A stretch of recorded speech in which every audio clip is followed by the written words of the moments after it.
தமிழகத்தில் ஊழலுக்கு பெயர் போன அதிமுக, திமுக, காங்கிரஸ் கட்சிகளுக்கு மாற்றாக புதிய அணியை உருவாக்கும் முயற்சியின் விளைவுதான் தேசிய ஜனநாயக கூட்டணி என்று விஜயகாந்த் கூறியுள்ளார்.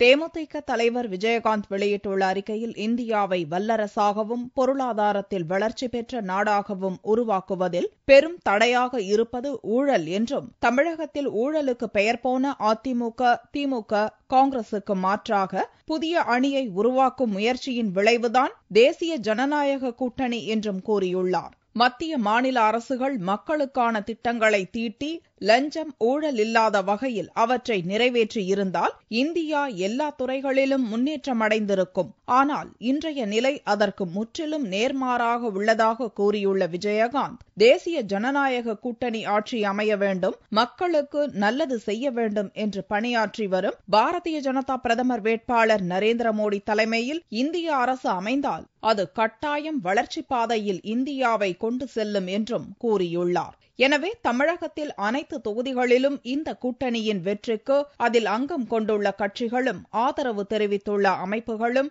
வெற்றியை மட்டுமே குறிக்கோளாக கருதி ஒற்றுமையாக பணியாற்ற வேண்டும் என்று அழைப்பு விடுத்துள்ளார்.